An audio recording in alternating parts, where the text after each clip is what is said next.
أعوذ بالله من الشيطان الرجيم. بسم الله الرحمن الرحيم. الحمد لله رب العالمين، والصلاة والسلام على أشرف الأنبياء والمرسلين وعلى آله وصحبه أجمعين. اللهم افتح علينا حكمتك وانشر علينا من خزائن رحمتك يا أرحم الراحمين.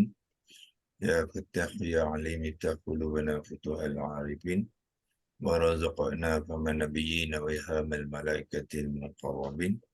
اللهم نوّر بكتابك أبصارنا، واشرح به صدورنا، واستعمل به أبداننا، واطلق به ألسنتنا، وقوه به أجناننا، واسرع به أفهامنا، وقوه به عزامنا، بحولك وقوتك، فإنه لا حول ولا قوة إلا بك يا أرحم الراحمين. رب اشرح لي صدري ويسر لي أمري واحلل عقدة min lisani yafqahu qawli, amma ba'd. So sekali lagi kita mengucapkan syukur kepada Allah SWT, ya, yang telah membantu kita, mengizinkan kita untuk sekali lagi bersama meneruskan usaha kita untuk menimba ilmu dengan mulanya memperkenalkan kita kepada kalimah-kalimah Al-Quran, ya, supaya tiap-tiap kali tuan-tuan dan puan-puan membaca Al-Quran, tuan-tuan kena familiar. Bahasa Inggeris dia dipanggil familiar, bahasa Melayunya mahir, ya, dengan kalimah-kalimah Al-Quran, ya. Ukurannya ialah tiap-tiap kali tuan-tuan dan puan-puan baca, mesti tahu setiap kalimah yang tuan-tuan dan puan-puan baca, ya, ayat Al-Quran itu. Kalau sekiranya sekarang masih lagi rasa asing, maknanya tak cukup lagi, ya. Tak cukup lagi usaha tu. Setiap kali kita baca, tengok saja kalimah, kita dah tahu. Ya, kita boleh menerangkannya, boleh mengenalkannya, memberi makna kepadanya, tahu konteks kalimah tu di dalam ayat. Kalau nak buat pembentukan kalimah pun kita boleh membuatnya dengan penuh confident. Itu dinamakan kita rapatlah, ya, mengenal dengan kalimah tu. Kalau kita masih lagi tertanya-tanya, makna kita tak tahu, jenis kita tak tahu, konteks kita tak tahu, dia maknanya kalimah tu berasa asing dengan kita, maknanya kita masih jauh lagi dengan Al-Quran, ya. Kita kena banyak lagi usaha supaya kita kenal dia baik, dapat dengan dia. Itulah ukuran dia, ya. Kita semua kita boleh ukur, ya, untuk diri kita, ya. Bila kita baca satu ayat Quran tu, cuba tengok kalimah di dalam ayat tu. Adakah kita betul-betul kenal dia ataupun kita masih lagi asing, ya. Dalam kajian yang saya buat, ya, saya dapati ramai di antara kita masih lagi merasakan kalimah Quran tu asing, ya. Dia rasa tak tahu, kalau tanya dia tak dapat nak menjawab, nak suruh menerangkan dia tak confident nak menerangkan, itu maknanya masih asing lah tu. Jadi kita kena ubah tu, ya. Usahakan supaya bila kita ditanya, contohnya dalam Al-Fatihah tu, kalau tanya kalimah Al-Mustaqimah ayat ke-6 tu, Al-Mustaqim ni kita confident saja boleh berkongsi anytime. Itu maksud saya. Anytime kalau nak saya terangkan kalimah ni, saya boleh, insya-Allah. Itu ukuran dia, ya. Tanya kalimah lain, ghairil maghdubi contohnya dalam ayat ke-7, anytime saya boleh terangkan. Itu maknanya kita rapat dan kita kenal dia betul-betul, ya. Kalau kita masih tahu jawapan dia kurang tahu dan sebagainya, perlu kita ubah, ya. Perlu kita ubah, sebab ini ayat Quran. Patutnya kita kalimah-kalimah Allah yang nombor satu yang kita kena tahu. Ayat-ayat Allah dalam Quran tu yang nombor satu yang kita kena tahu, yang lebih daripada kalimah-kalimah lain. Sebab kita bahasa Inggeris kita hebat, ya. Kalau tanya je kalimah-kalimah perkataan bahasa Inggeris, kita anytime juga kita boleh jawab sekarang, kan, ya. Tetapi kenapa kalimah Al-Quran kita asing? Ini yang kita kena perbetulkan, ya. So KHS Academy ini cuba menggerakkan mindset change yang panggil, ya, perubahan minda kita terhadap Al-Quran ya. Masih jauh lagi ya, kerja banyak lagi yang kerja-kerja kita kena buat ni. Ya, so dimintakan tuan-tuan dan puan-puan dapat bersama dalam usaha ni dan satu hari nanti membantu QHS Academy ni ya untuk mengubah pandangan masyarakat Islam kita di Malaysia ni terhadap Al-Quran ya. Secara keseluruhan kita tengok masyarakat kita ni meletakkan kedudukan Al-Quran tu tidak nombor satu ya, entah nombor berapa tak tahulah, tapi jauh ke bawah ya, sebab kalimah-kalimah dia tak kenal. Tetapi kalau nyuruh dia menerangkan bahasa Inggeris, bahasa Melayu anytime, itu terbaliklah ya, keadaannya terbalik. Itu yang kita cuba nak kongsikan dengan tuan-tuan puan-puan. Semoga kesedaran ini akan yang membantu kita untuk berusaha ya, membetulkan pandangan masyarakat kepada Al-Quran ya, bermula dengan diri sendiri, ahli keluarga kita, kemudian masyarakat kita keseluruhan ya. So saya telah kongsikan tu, saya mutekan dulu mikrofon seperti biasa ya, dan saya akan kongsikan masih lagi kita di dalam ayat yang sama, iaitu ayat ke-10, dan kita sekarang ni nanti kena share screen dulu ya. Okay, share screen dulu. Okay. Dan kita mengupas ayat ke-10, dan kita semalam telah pun selesai membuat pembentukan kalimah azabun ya. Azabun di dalam perenggan walahum azabun alim. Saya kongsikan kerja kita semalam, iaitu walahum azabun alim. Yang mana ni? Bukan yang ni ya, itu sebelum tu, selepas tu. Okey, yang ni dia, iaitu kita telah membuat pembentukan kalimah azabun dengan 3 huruf akar dia, ain, zal dengan ba, huruf akar. Lepas tu menjadi kata dasar. Kata dasar juga boleh kita gunakan nama dia, kata akar pun boleh, sama je ya. Jangan kita bertengkar pula. Oh, bukan yang kata dasar ataupun kata akar, tak, sama saja ya. Siapa yang gunakan kata dasar, kalau dia gunakan kata akar, perkara yang sama ya. Jadi azaba adalah kata dasar, atau juga dikatakan kata akar tu yang mana mengazab, dia dalam bentuk kata kerja ya. Kemudian kita bangunkan kata terbitan. Yang kata terbitan kepada azabah ialah azabun ya. Azabun ni dia tidak ada acuan, kerana azabun ni dia dibangunkan daripada cara orang Arab ya menyebut huruf itu ya. Sambil tu saya bukakan template tu just in case kita nak guna. Dia belum buka lagi. Ya, template ni banyak kita guna sebagai rujukan ya. Dalam konteks ni, kalau tuan-tuan tengok dalam acuan ni ada berapa? Ada 9 ya. Ini ada 9 ni. 1, 2, 3, 4, 5, 6, 7, 8, 9. Lepas tu ada 10 wazan. Ya, 9 kali 10 acuan ni tak ada azab. Azabun tu kalau acuan dia fa'alun, tidak ada.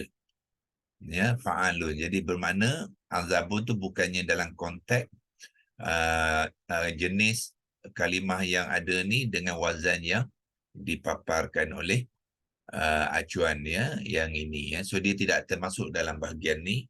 Dia sebenarnya masuk dalam kumpulan. Tengok isim sini tak ada isim lazim ya, sebab isim lazim dia tidak terkait dengan wazan. Sebab tu kita tidak masukkan dia dalam kumpulan yang 3 ni ya. Yang ni semua terlibat dengan wazan. Dia akan berubah mengikut wazan ya. Tetapi isim lazim bahasa apa?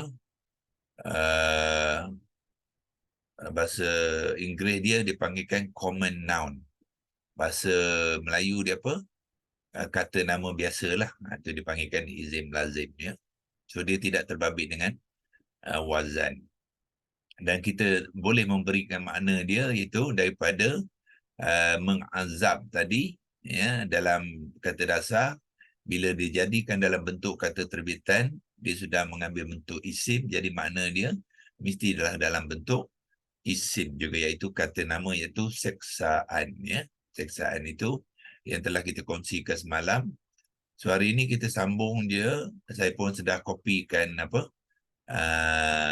maklumat itu daripada template MS Word ya, kepada Lexilogos ya, supaya kita kemas perbincangan dan ya, masih lagi dalam tajuk walahum azabun alim ya, kita sudah sampai mengupas walahum azabun. So hari ini kita sambung dengan alimun ya, alimun. Jadi okay, kita naikkan sikit ni. Kita sekarang ni masuk pembentukan kalimah alimun. Kita telah selesai azabun, pembentukan kalimah azabun sehinggalah makna dia seksaan semalam. Hari ini kita sambung dengan pembentukan kalimah yang terakhir dalam kumpulan perenggan ayat ni, alimun ya, iaitu saya dah siapkan ya untuk kita buat perbincangan yang lebih cepat ya. Jadi kalimah alimun bermula dengan alif lam mim adalah huruf akar dia ya. Tuan-tuan pun boleh lihat sebenarnya hukum huruf akar daripada kalimah tu ya, iaitu kalau bermula dengan hamzah qata' tu dalam kalimah bermakna huruf akar dia adalah alif ya. Alif yang pertama ni apabila membentuk kata dasar ataupun kalimah, dia akan bertukar kepada hamzah qata' ya. So bermaknanya dalam kalimah sendiri kita boleh lihat already ya, kita boleh lihat hamzah qata' tu bermakna huruf akar yang pertama dia ialah alif. Sebab tu kita dapat alif ya. So kalau saya nak tunjukkan dengan arrow tu, hamzah qata' yang ini yang tuan tengok dalam kalimah tu sebenarnya huruf akar dia ialah alif ya. Kemudian yang kedua ialah lam lah, lam yang ni ya. Boleh nampak pun lam situ. Jadi lam tu adalah huruf akar yang kedua. So masukkan dalam huruf akar tu, itulah lam di dalam alimun tu. Kemudian huruf yang ketiga ialah mim yang ni ya, mim tu yang dalam kalimah tu ada mim, itulah huruf akar yang ketiga. Jadi makna kita boleh mengenal huruf akar tu daripada kalimah itu sendiri. Tapi nak kena biasalah ya, nak kena selalu buat latihan. Bila membaca Al-Quran tu, tenung-tenungkan dia, cuba tanya, cuba cari 3 huruf akar tu, insyaAllah dia boleh. Lama-lama kita familiar dengan itu yang saya masukkan di awalan tadi. Kita kena familiarkan dengan kalimah Al-Quran tu supaya jangan dia menjadi asing ya dengan kita. Familiar dengan kalimah tu, tahu huruf akar dia ya. Dan selepas tu kita bentuk kata dasar dia ya, kata dasar dia. Okey. Kata dasar bagi alimun daripada alif lam mim kita gabungkan dia ya. Gabungkan dia. So alif ni akan bertukar kepada hamzah qata' yang ini ya, dan kita bariskan atas. Kemudian lam tu huruf akar yang kedua tu kita gabungkan dengan hamzah qata' tadi, dan untuk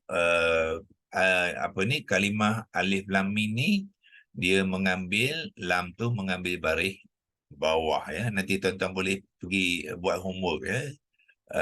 Cari sendiri macam mana nak mencari huruf akar ni. Cari dia dalam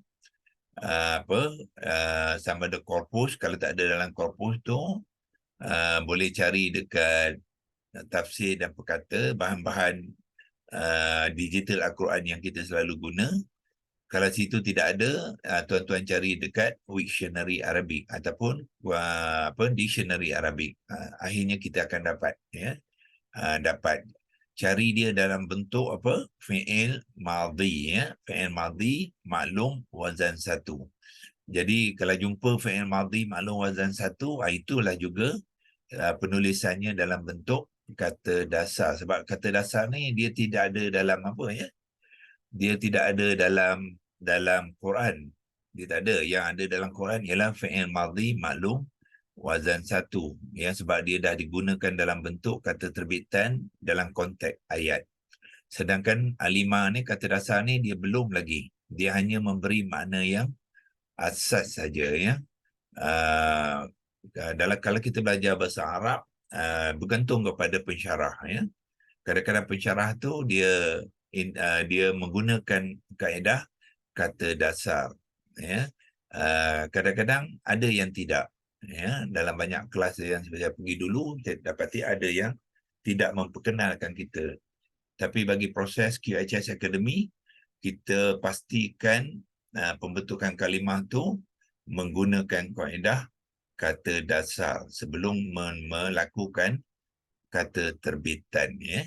Jadi kata dasar kepada alif lam mim ialah alima, ya, bukannya alama dan bukannya aluma, ya. Kata dasar dia ada 3 wajah, ya. Kalau saya nak kongsikan dengan tuan-tuan sekali lagi, ya, kalau kita gunakan template yang saya buka tadi untuk peringatan tuan-tuan, ya, iaitu tuan-tuan tengok sini, kata acuan kata dasar dia ada 3 wajah.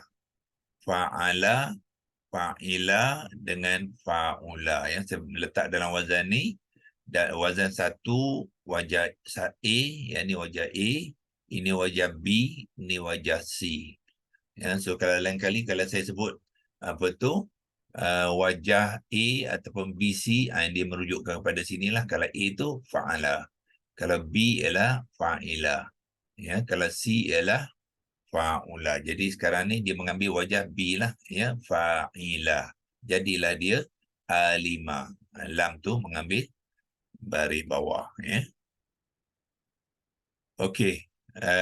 So apakah makna alimah tu? Makna dia mesti dalam bentuk kata kerja, iaitu menderita, ya. Alimah maknanya menderita. Kemudian barulah dibentukkan kepada kata terbitan, iaitu alimun, ya. Jadi bermakna di dalam kalimah itu sama dengan kata terbitan, ya. Dalam kata seperti azab semalam, azabun sama juga menjadi dalam kata terbitan, ya. So alimun ni tuan-tuan dan perempuan, dia ada acuan dia, ya. So saya masukkan acuan kat sini, iaitu fa'ilun, itu acuan dia, ya. Saya typekan sekarang, fa, ain, fa baris atas, ain baris bawah, dan ikuti ya mad dan lam dhammatain. Itulah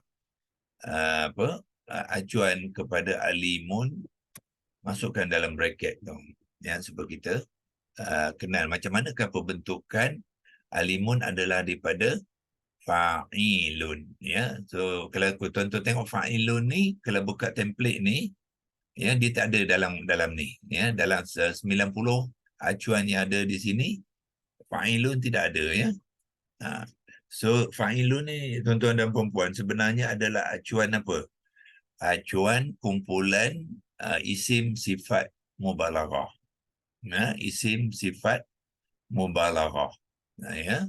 Sebab tu bila kita menerangkan alimun tu sebenarnya dia sudah mengambil bentuk apa? Kata terbitan isim sifat mubalaghah. Nanti tuan-tuan boleh buat homework sendiri, ya, cari tajuk isim sifat mubalaghah. Kemudian carikan senarai acuan-acuan isim sifat mubalaghah, ya.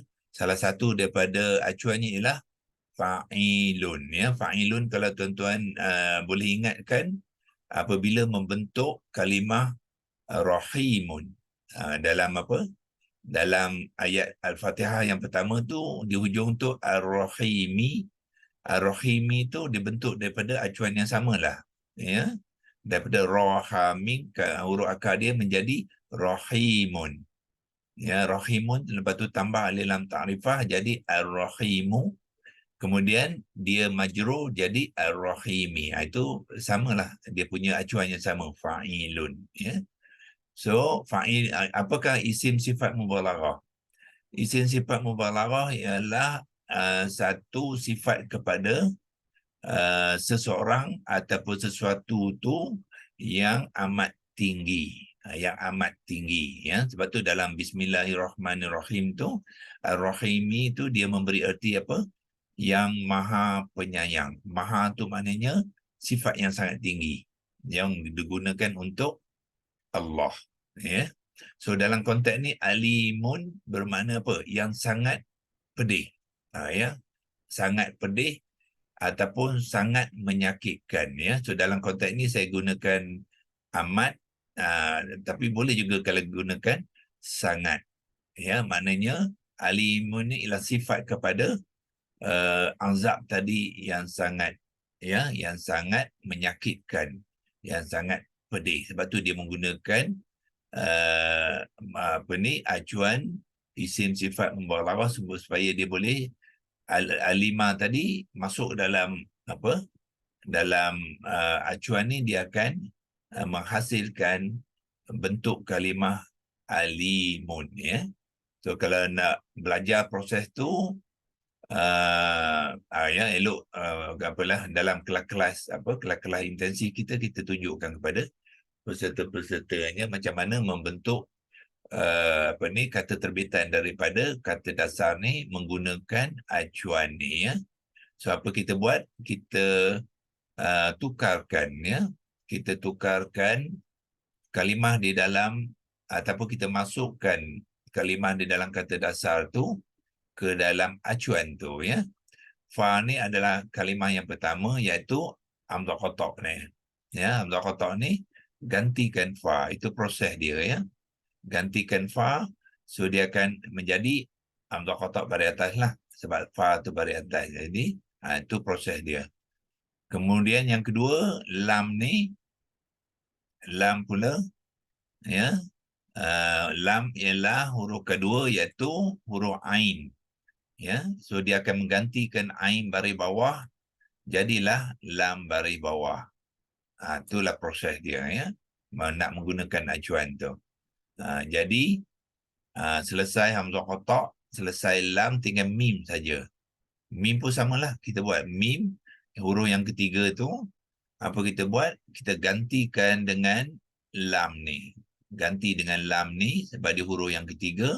So, bila diganti lam yang dhammatain tu, dalam kalimah tu akan mengambil mim yang dhammatain, ya. Kemudian ya ni dia adalah, sebab ada ya ni dia adalah ya sebelum mim tu, jadilah kalimah alimun. Itulah terbentuknya kata terbitan, ya, daripada kata dasar alimah dengan menggunakan acuan fa'ilun, jadilah kata terbitan alimun yang mengambil acuan isim sifat mubalaghah, ya. Maknanya suatu sifat kepada satu kata nama tu yang teramat, ya, tinggi,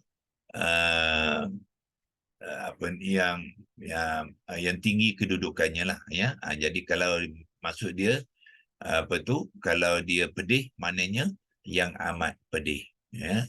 Kalau dia menyakitkan maknanya yang amat menyakitkan, ya. Itu dia kata terbitan, ya. Dan bila dia kata terbitan, kemudian kita boleh beri makna dia sekali lah, iaitu amat pedih ataupun amat menyakitkan, ya. So kita selesai membuat pembentukan kalimah alimun, ya. Kita pun dah selesai membuat pembentukan walahum, kita pun selesai membuat pembentukan azabun, alimun pun sudah selesai. Jadi sekarang ni kita boleh terangkan pertalian di antara azabun dengan alimun, ya. So di situ tuan-tuan lihat tanda-tanda pertalian di dalam dua kalimah tu, ya. Yang pertama boleh lihat iaitu di sini ada tanwin, ya. Azabun ada tanwin, alimun pun bertanwin. Bermakna alimun ni mengikut azabun dari aspek ta'yin. Kita panggil aspek ta'yin ialah nakirah. Itu satu tanda. Lepas tu tanda yang kedua, dia juga dalam tanda tanwin tadi dia mengambil baris dhammah, Ya, baris dhammah, sini pun baris dhammah. Jadi bermakna dua aspek alimun ni mengikut azabun.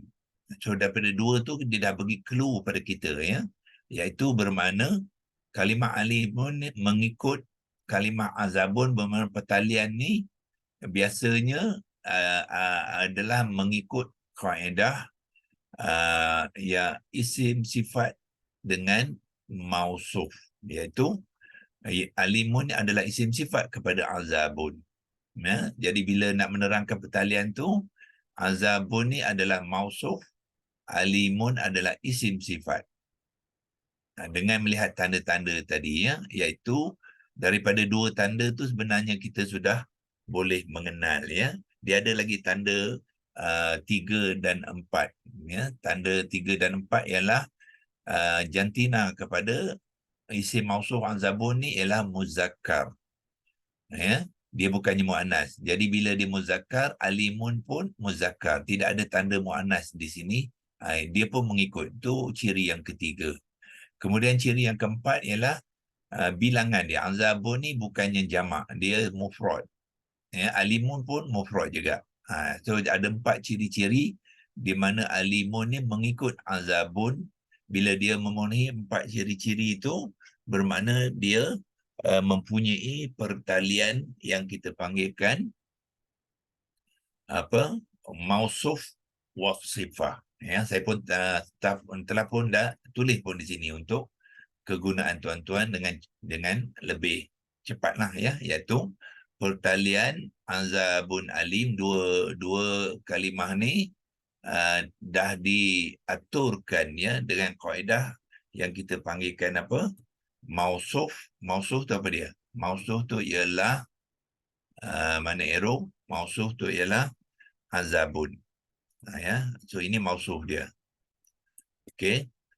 Dan alim tu ialah isim sifat. Macam Melayu dipanggil isim sifat.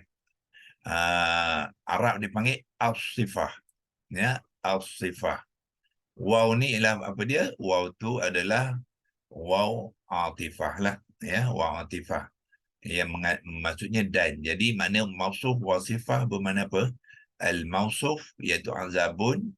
Wa tu ialah dan. Lepas tu al-sifah ialah isim sifat iaitu alimun. Itu cara kita ya mengenalkan pertalian yang membabitkan isim sifat. Ya, isim sifat adalah isim yang menerangkan sifat kalimah sebelumnya, ya. Biasanya kalimah sebelumnya itu dengan kalimah sifat tu dia berkedudukan sebelah menyebelah, maknanya satu selepas yang lain. Tetapi tidak semestinya, ya. Kadang-kadang kita dapat juga dalam Al-Quran di mana mausuf dia ada, kemudian tak semestinya terus sifat dia. Ya, sifat tu boleh berlaku dalam keadaan selepas beberapa kalimah yang lain pun boleh berlaku. Itu karakter pertalian dipanggilkan mausuf wasifah. Dia tak macam idhafah.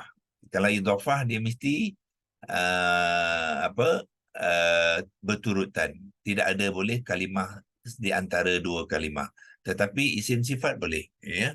Sebagai contoh dalam dalam Fatihah, ya, kalau kita boleh kongsikan balik Fatihah tu, ya, kalau kita buka Quran ni, ya, di dalam ayat surah Fatihah tu samalah, ya.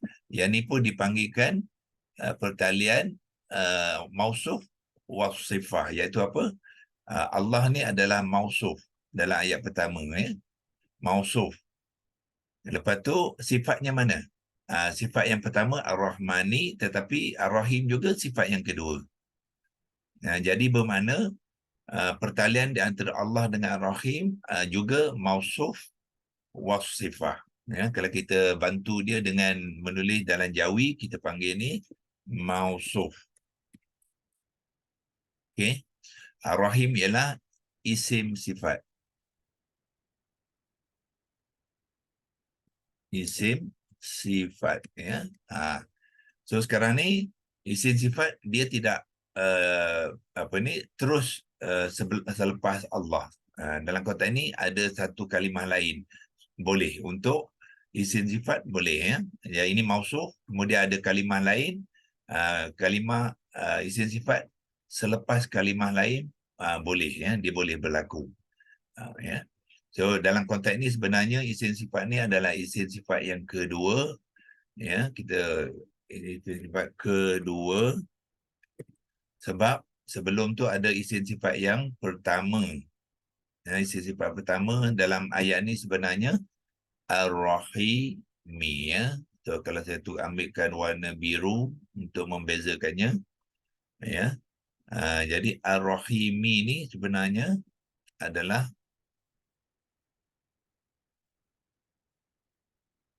isim sifat yang pertama. Yang ni Ar-Rahmani ni ya. Ni adalah isim sifat yang pertama dalam kalimah ayat yang pertama ya.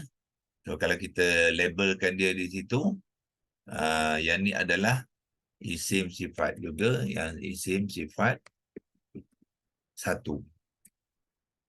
Sifat ya. So isim sifat satu, ambil warna hijau, ini isim sifat satu, yang ni isim sifat dua. Mausuf dia ialah Allahi ya. Itulah perkalian, bermakna di antara Allahi dengan Rahmani dia berturutan, tetapi Allahi dengan Ar-Rahimi dia tidak berturutan ya.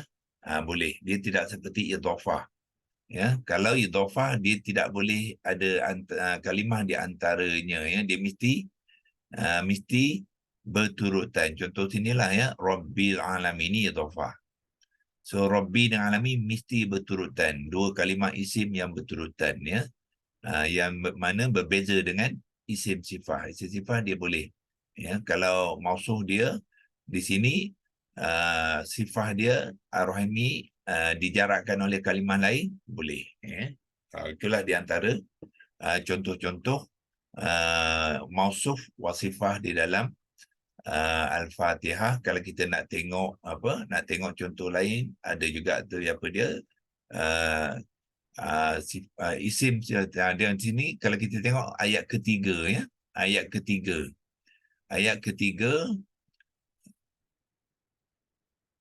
ambil warna merah. Okey, ayat ketiga apa dia? Ar-Rahmanir Rahim. Ini adalah isim sifat yang pertama ya. Isim sifat yang pertama tu kepada di manakah mausuf dia? So mausuf dia adalah di sini ya, iaitu Rabbi. Itu dia mausuf dia. Jadi adalah isim sifat Ar-Rahmani adalah sifat kepada Rabbi. Jadi Rabbi dia tidak berturutan sebab ada Al-Alamin di antara Rabbi dengan Ar-Rahman. Tak mengapa, boleh ya. Begitu juga terdapat sifat yang kedua kepada Rabbi itu apa dia? Ini mausuf dia Rabbi.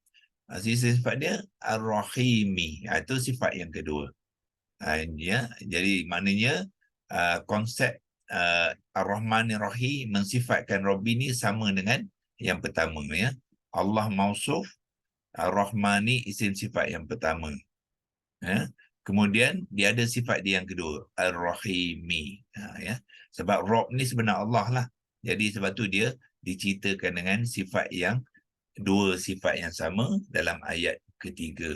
Mana ayat ketiga itu mengulang balik apa yang diceritakan di dalam ayat pertama, tetapi menggunakan Rabbi sebagai isim badal kepada Allah ya.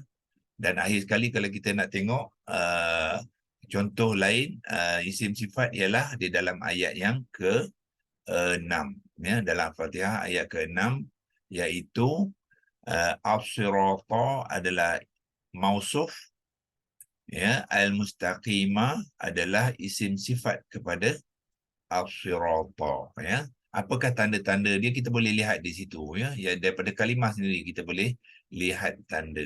Pertamanya As-Sirata dia ada alif lam ta'rifah, bermakna dia isim ma'rifah. Jadi isim sifat dia pun ada alif lam ta'rifah juga ya. Jadi kedua-duanya adalah isim ma'rifah. Azabun alim tadi kedua-duanya isim nakirah. Maknanya isim sifat mesti mengikut ta'yin, isim mausul. Jadi lagi tanda kedua apa dia? Tanda kedua ni al-sirata, huruf terakhir itu mengambil baris atas sebab dia adalah maf'ulun bih, ya. Sebab tu dia mengambil baris atas dengan mengambil i'rab yang mansub. So bila mausuf dia mansub, isim sifat dia pun mesti mansub juga, ya. I'rab dia. Apakah tanda mansub kepada isim sifat? Huruf yang terakhir juga mengambil baris atas. Ya, jadi sini baris atas, sini baris atas, ya. So berlakulah pertalian mausuf wasifah, ya. Kalau nak tambah lagi dua ciri-ciri tu, ya apa? Jantina, as-sirata ni kalimah yang muzakkar, al-mustaqimah juga kalimah yang muzakkar. Satu lagi ialah bilangan. As-sirata ni adalah mufrad dan al-mustaqimah ni ada juga kalimah yang mufrad, ya. Jadi bila kita membincangkan kaedah mausuf wasifah ni, ya, tuan-tuan boleh ambil ambil panduan, ya, mausuf wa sifah. Ni apalah, ya, rumi, ya, tapi boleh tulis jawi lah, ya. So dia mesti menepati 4 ciri, ya. Yang pertama dipanggilkan ciri ta'yin. Ta'yin ni sama ada maksud dia apa? Sama ada kalimah tu isim ma'rifah atau nakirah.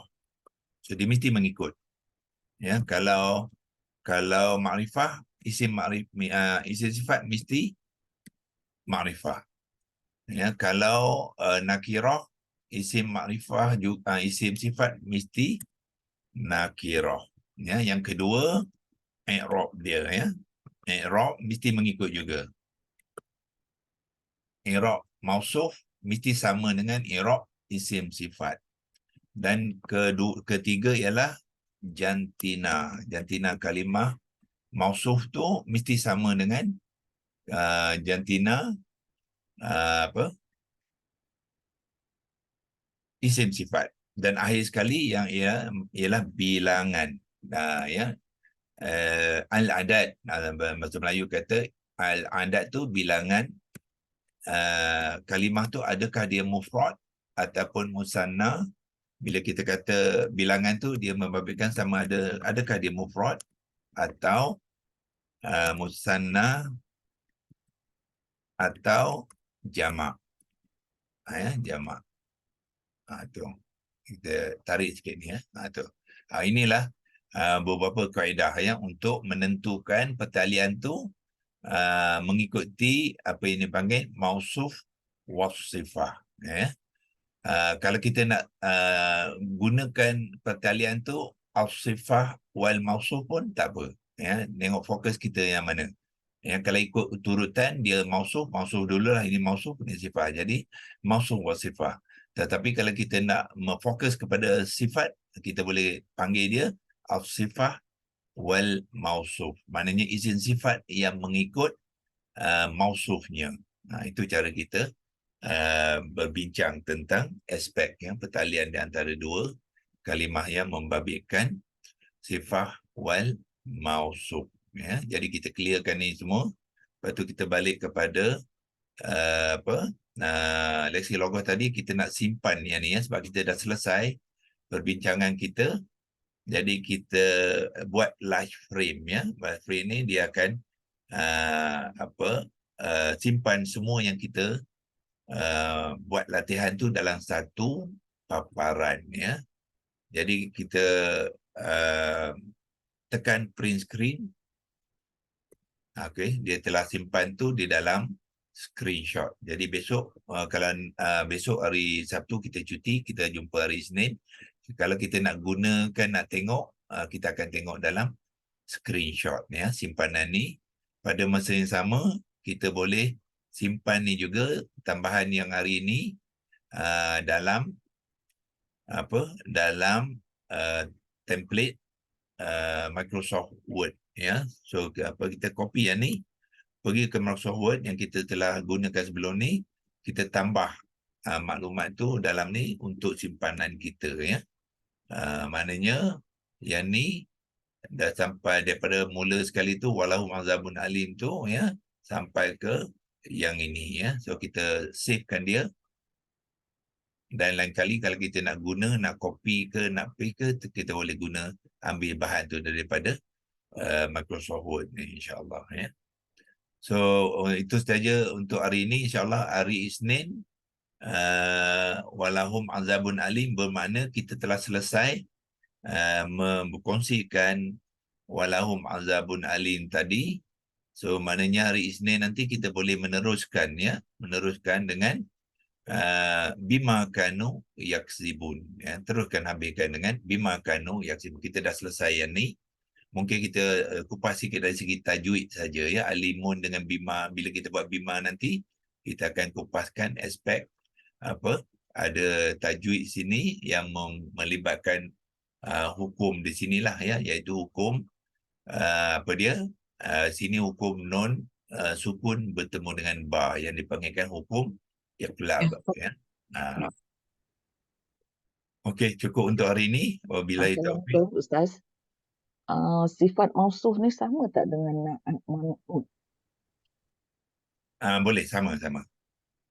Ya, ada bahasa Arab ni ada dua apa ya, dua tempat ni ya, ataupun rujukan pembelajaran bahasa Arab di Timur Tengah tu ada dua tempat.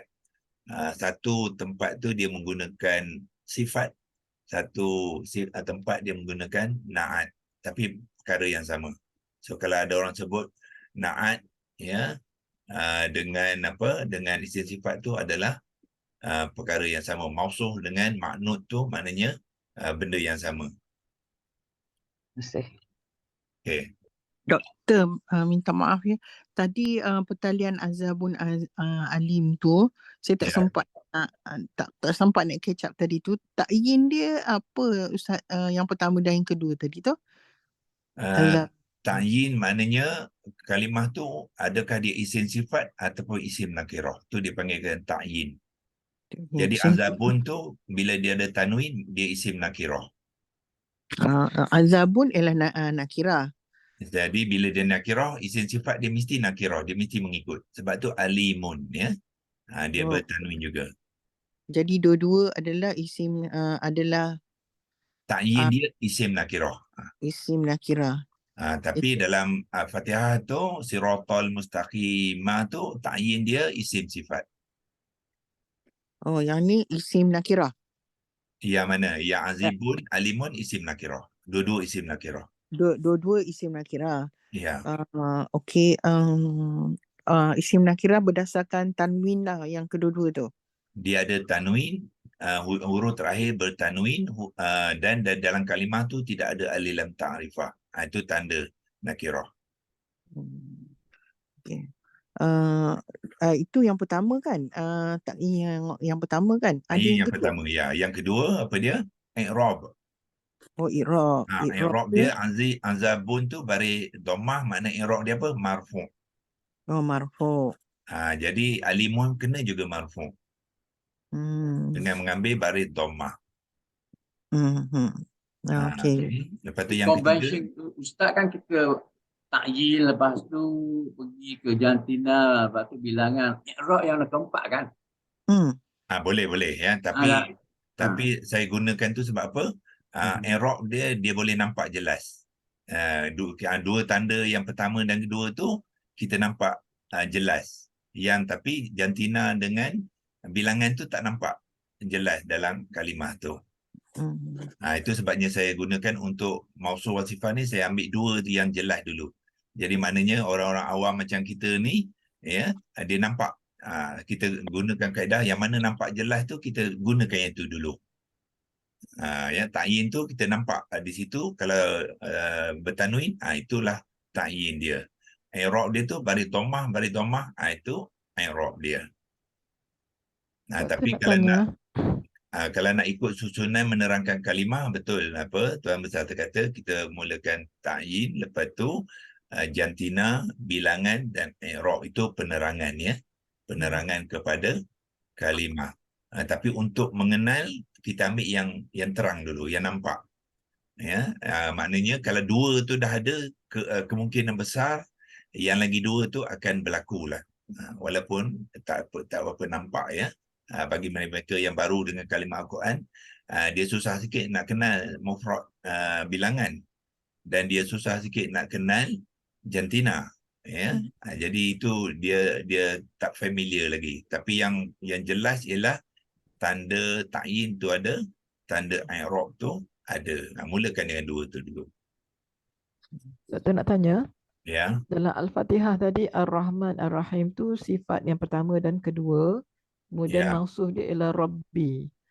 Kenapa dekat ayat yang ke-6 ni Ya. as-siratal mustaqim ni kita tak macam saya ingatkan dia adalah sifat pertama dan kedua, dan saya cari mausuf dia. Rupanya dia adalah mausuf wa sifat. Jadi macam mana nak bezakan ayat ke-6 ni dengan ayat yang ketiga ni? Dengan ayat ketiga ya. Dalam Al-Fatihah. Okey ya.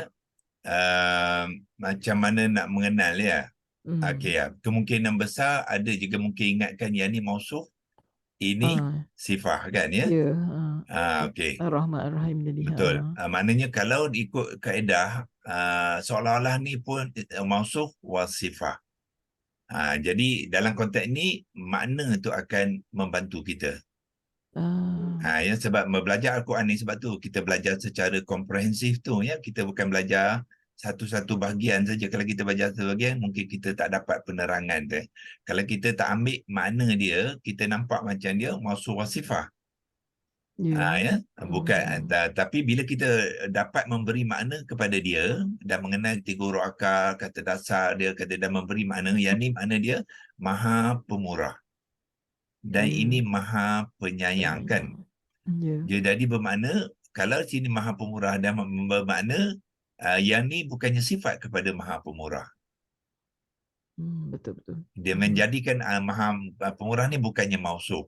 Bermakna Maha Pemurah adalah satu sifat, Maha Penyayang pun satu sifat. Kalau dia satu sifat dan satu sifat, mesti dia ni dua sifat kepada mausuf yang bukan dalam ayat ini. Jadi mausuf dia merujuk kepada Rabb ni ya. Dalam di hujung ayat kedua tu dicerita tentang Tuhan tu. Tuhan sekalian alam tu, apakah sifat dia? Jadilah diterangkan dalam ayat ketiga. Jadi inilah sifat pertama kepada Rabb, dan ini sifat kedua kepada Rabb. Itulah konteks dia ya. Tetapi di sini jelas, iaitu tunjukkanlah kami jalan. Okey, tunjukkanlah kami jalan ya. Jadi jalan tu jalan yang bagaimana? Jalan yang lurus. So ini sifat-sifat, maknanya jelas dia adalah sifat kepada jalan, menjadikan ini mausuf. Ya. So pengenalan kita kepada susunan kalimah pertalian tu perlu juga dibantu dengan kita mengenal makna kepada kalimah tu. Barulah dia akan melengkapkan pemahaman kita ya. Ya. Terima kasih doktor. Okey. Okey, insya-Allah kita